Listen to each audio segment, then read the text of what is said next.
refugee. He spent a couple of years over in the Peace Corps, which I did a couple of decades before he did, but he learned the language and really has broadened his view of the world by doing that.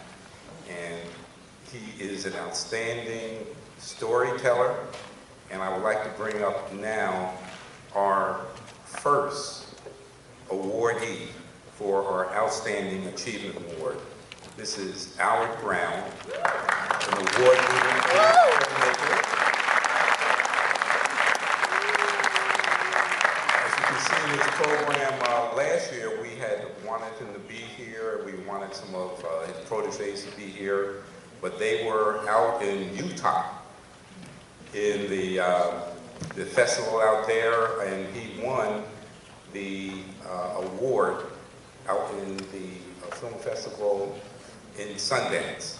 So I would like to bring on the award-winning Sundance producer, Alrick Brown.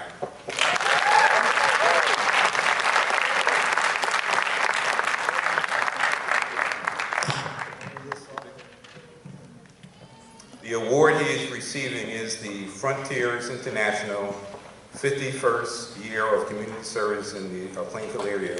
Presents the Outstanding Achievement Award to Alrick Brown in recognition of creating award-winning films that tell our stories.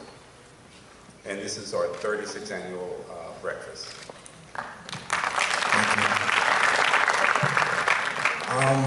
I'm gonna just take this opportunity to show appreciation. I was born in Kingston, Jamaica, but ended up in Plainfield, New Jersey.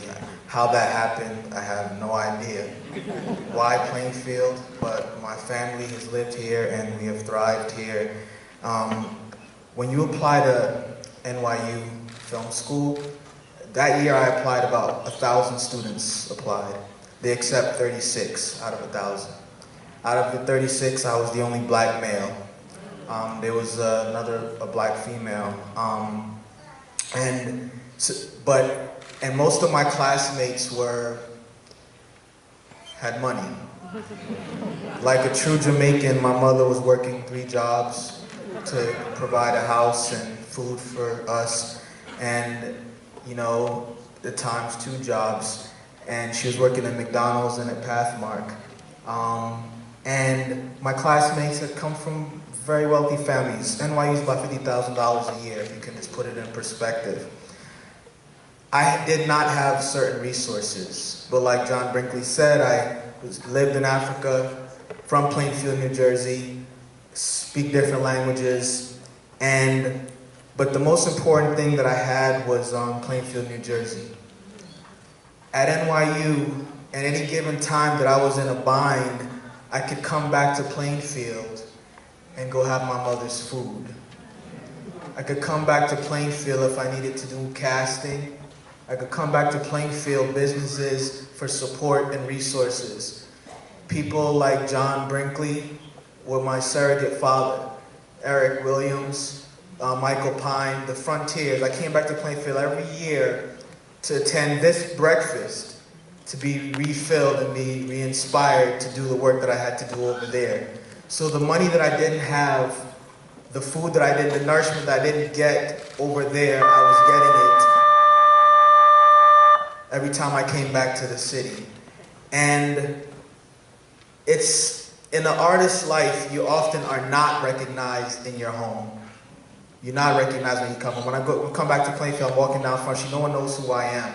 When I go to LA, Sundance, people are coming up to me all the time. But what you guys have done today for me, and what you have been doing for not just me, but for the young people every year, acknowledging the good, acknowledging the better side of us, is absolutely significant.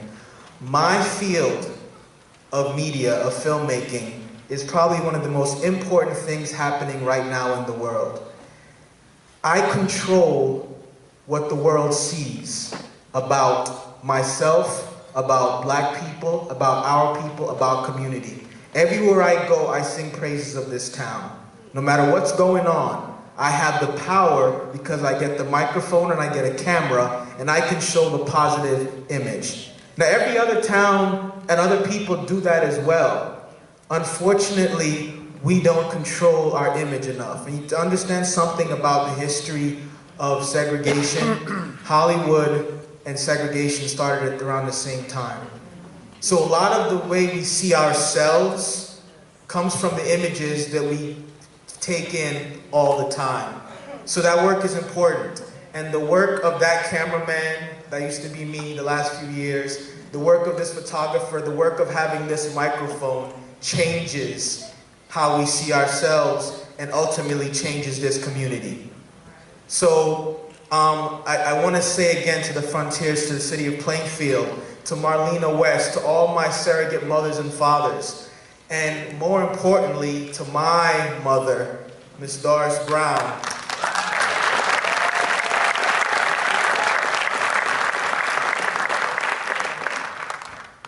Probably the strongest woman on this planet. Because whatever I had to do in this world, whatever challenges I had to face, whether it was go to Africa, go to Singapore, go to the Ukraine, I've been to all those places. I had a mother behind me that had no fear.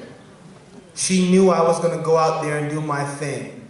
And there's an African proverb, the child of a good mother has no fear. She prepared me well enough to know that when I go out there, I can handle anything. And when a mother believes in you that much, when you say, Mom, I'm going to Africa, when you say, Mom, I'm going here, and Mom says, okay, when will you be back? Not what are you doing or why are you doing it? When she walked into the room one day and I was watching a movie, Robert De Niro and Al Pacino were sitting in a scene talking to one another. My mother walks in the room and says, is that one of your movies? I said, nah, Ma. But you have to understand what that belief does and what that stability does. No matter what was going on in her life, I always had a roof over my head. I always had food to eat. So amongst those people at NYU, I was rich.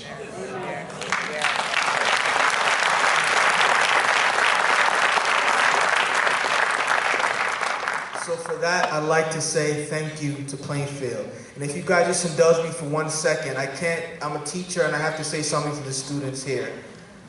And Mr. Plummer as well, amazing teacher who lets me come into his classroom every time I'm in town to speak. To the mayor, to the superintendent. The negativity and the messages that come out of here oftentimes. Oh, and by the way, Mark Spivey with the Courier News, for always being there to tell a positive story when I do anything in Hollywood. I went to a college fair when I was a senior here at Plainfield High School. A fight broke out between Plainfield kids and another high school. Unfortunately, we didn't know that prior to us arriving at this fair, those kids had already started a fight that was broken up by the security guards, so they was ramped up, they were riled up, they were ready for a fight.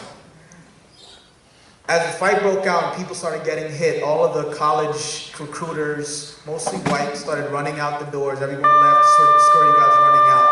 I'm standing there amidst this war, amidst this battle, looking at people getting punched, kicked, hit, pushed.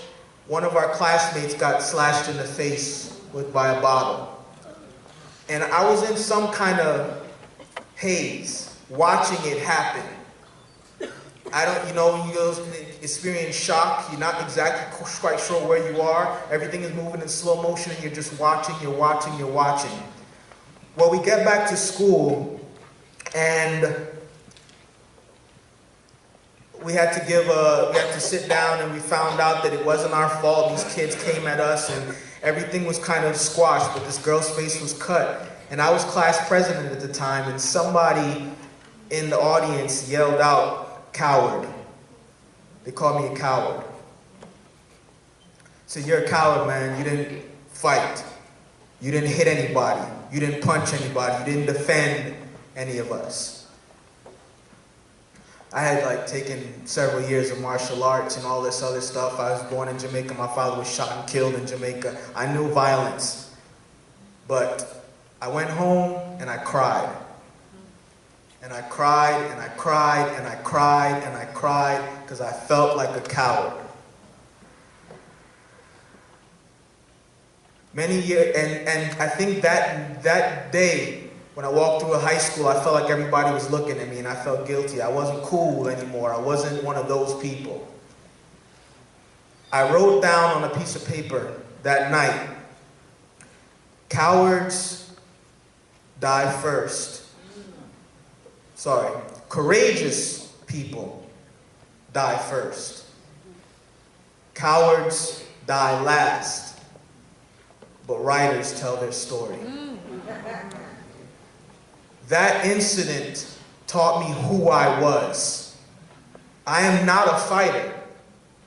My job in this world is to observe the actions of others and tell the stories, use that opportunity to teach other people so that Rwandas don't happen again, so that fight in that hall does not happen again. My job is to record and to preserve and to uplift and to redeem those of us who otherwise would not. So those of you who might be criticized for whatever fears or whatever things you do at this stage in your life, understand that might be your greatest gift.